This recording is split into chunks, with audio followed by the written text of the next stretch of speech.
everyone, and thanks for tuning in to another edition of Becoming a Beekeeper from the Ground Up. This is part one of a three-part series on how to control those pesky yellow jackets, bald-faced hornets, and paper wasps. Today we'll be looking at yellow jacket traits and the difference between a bait station and a trap. So, stick around. I'm Rance, and welcome to this old hive.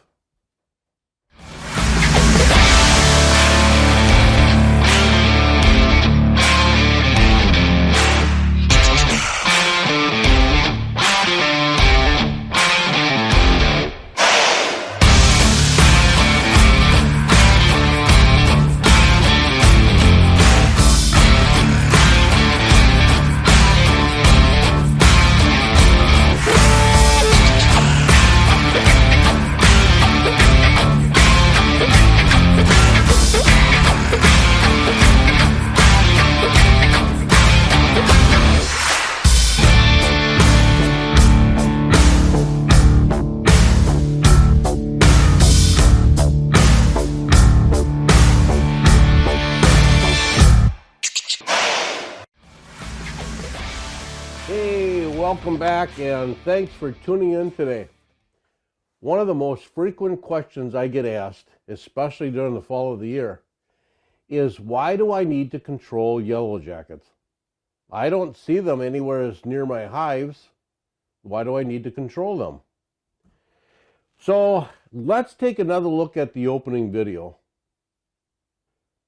These are a couple of traps that I set out after I saw a yellow jacket trying to get into a hive. I stood there and I watched for probably half an hour. That was the only yellow jacket that I saw for that half an hour or so. These traps that I set were out for only about a week or so, and there has to be at least 500 to 1,000 jackets that were trapped. If you look closely, you can see some paper wasps and a couple of bald-faced hornets too. As the fall progressed, the traps filled quickly, and I emptied them several times, and I estimated I trapped well over several thousand yellow jackets this past season. Those numbers represent the considerable amount of pressure and enormous strain that could have been put on my hives if I wouldn't have put the traps out. All that constant pressure causes an enormous amount of strain, which can affect not only honey production, but it can also affect brood rearing, resource collection for overwintering, and can contribute to absconding and hive collapse.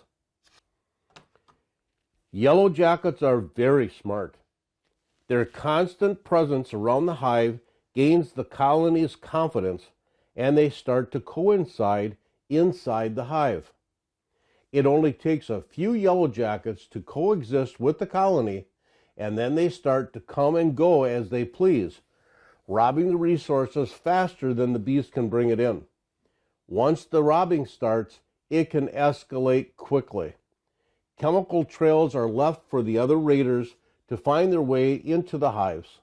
They pilfer the colony, killing and dismembering bees, robbing the larvae, and collecting the resources to take back to their nest. Once the resources are diminished, they can also destroy your comb. Throughout the fall, you may hear reports of hives absconding. Some reports may state the hive was empty and no resources, no larvae, capped brood was left behind, comb was chewed up, dismemberment and beheaded honeybees on the ground in front of the hive. All or some of the above may have been caused by a yellow jacket raid.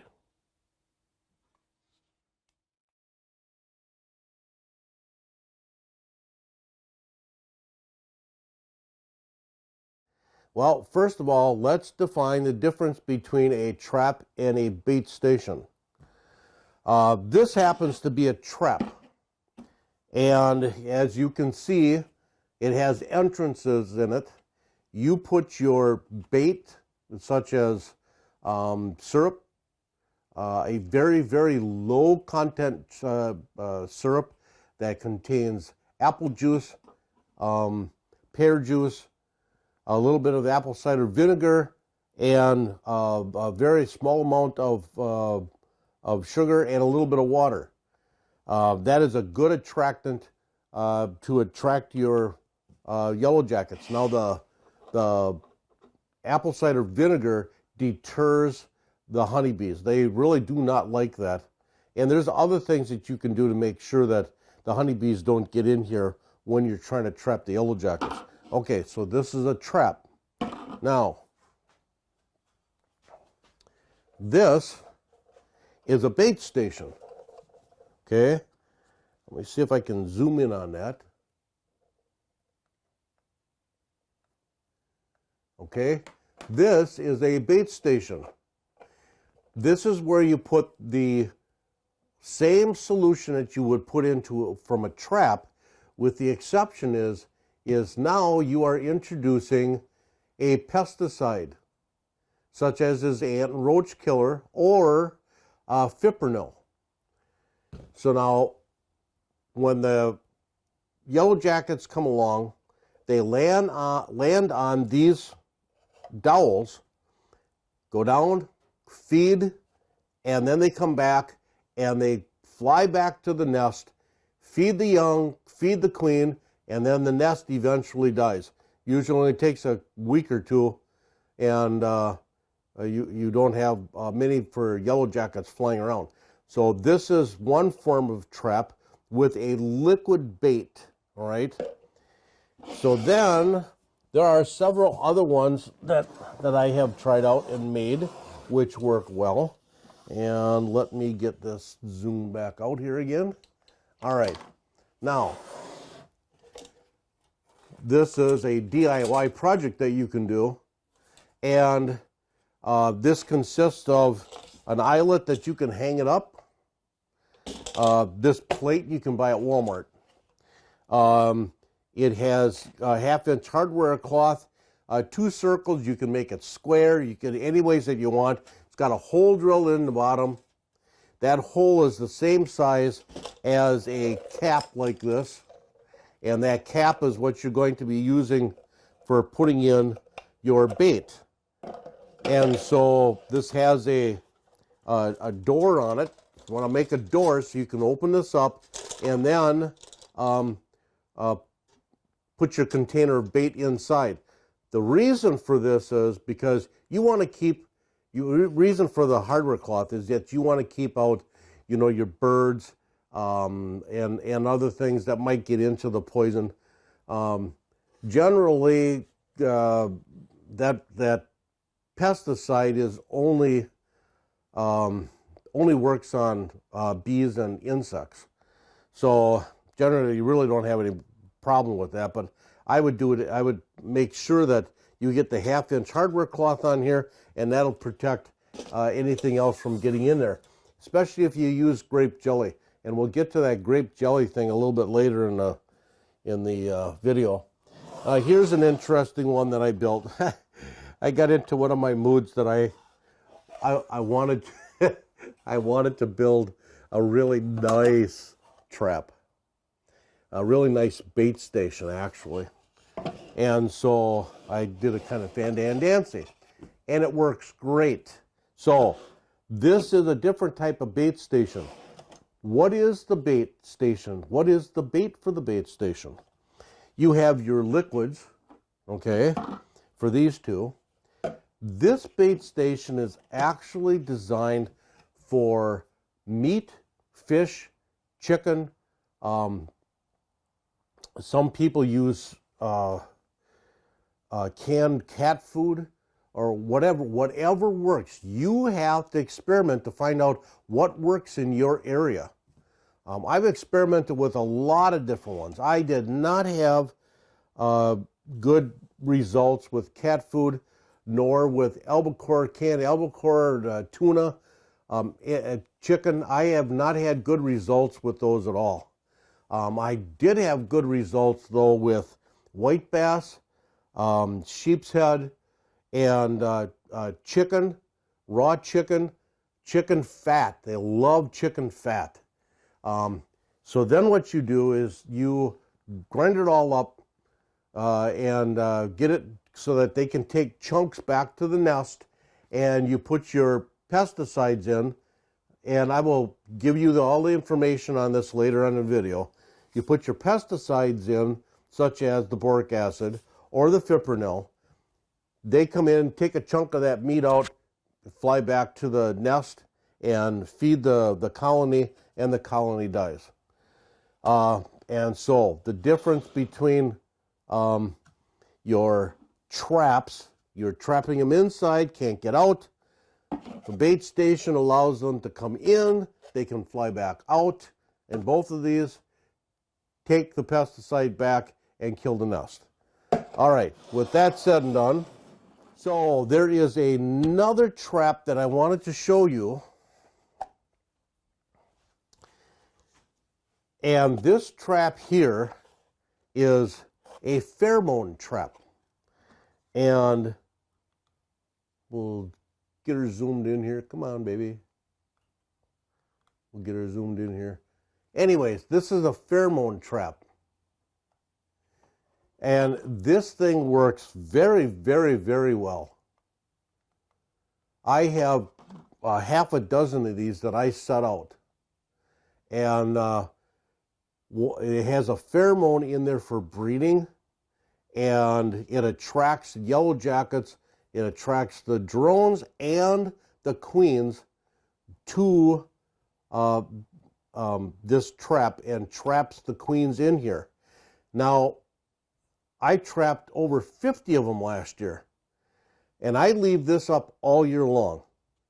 And that's 50 queens that were developed, hatched, out flying around looking for another place to nest, and that you have taken out of circulation so that their nests don't grow and they're not bugging the heck out of your honeybees.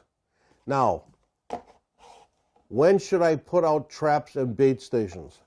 I put these out in the spring of the year. I want to say, well, this is Wisconsin, so I want to say I've been putting them out when the temperature, daytime temperature has reached, I think it was 65 this year I put them out. Now, I leave these out all year. And then you can replace the pheromone cartridge that's in here, keep it plenished very good. You're going to notice it's going to work all year.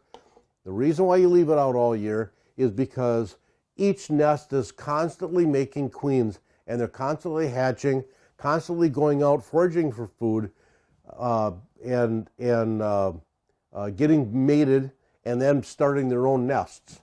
This will help lessen the load, lessen the amount of queens that are out there making new nests. All right, so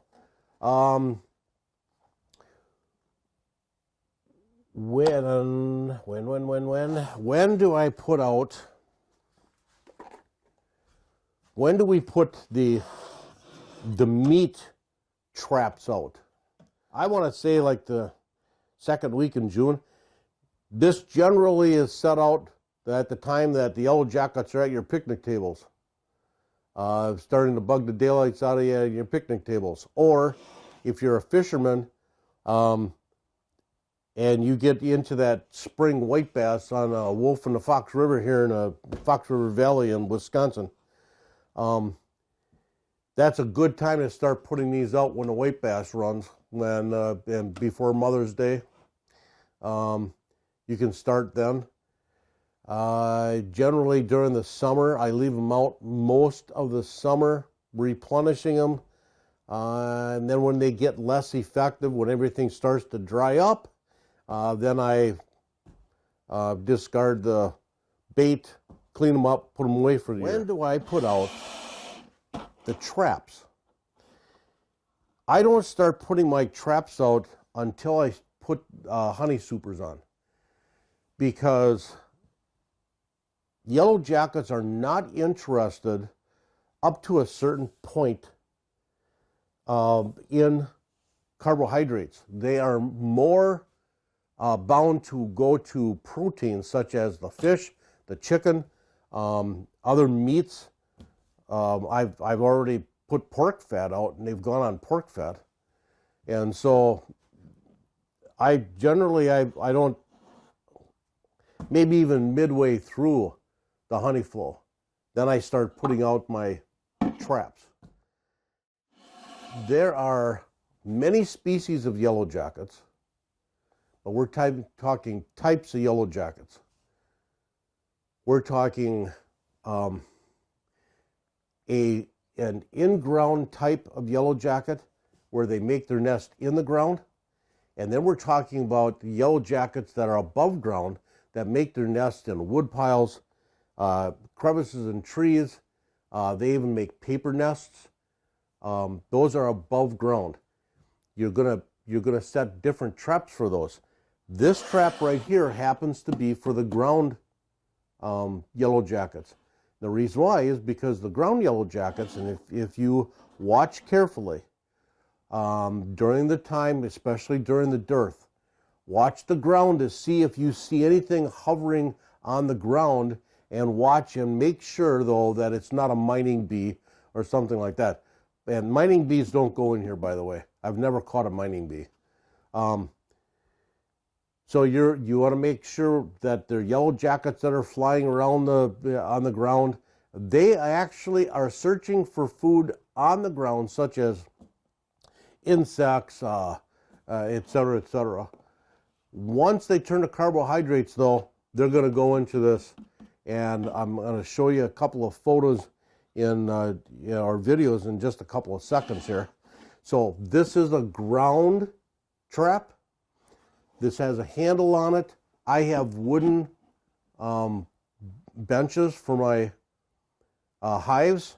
I put a hook with a carabiner in it and hook it on there. Leave this right on the ground, hook it on there, so that when the wind blows, storm or whatever, it's not going to blow these away. All right? So this is your ground yellow jacket trap. And then you have, I call this my Bertha. This thing is really awesome. And so this trap here is for the yellow jackets that are above ground. And how you go about placing this out is you get a shepherd's hook with a couple of hooks on it. You can run 2, 3, 4 of these if you want in the same area. You put that shepherd's hook out, say 30, 40 feet away from your hives, and then you hang these up. The same bait goes, liquid bait goes in here as you're doing for the ground jackets, all right? So you have your ground yellow jacket trap, and you have your above ground yellow jacket trap. One gets hung above the ground, one gets put on the ground, okay? All right, so that is that. Thanks for tuning in today and watching this video. If you're viewing this on YouTube, smash that subscribe button so that you'll be updated with all the latest videos that I'm going to be uploading. If you're viewing this on Facebook, give me that thumbs up and give me a comment and let me know how you like it. Again, thanks for tuning in. I'm Rance, and may your day be as sweet as your honey. We'll see you next time on This Old Hive.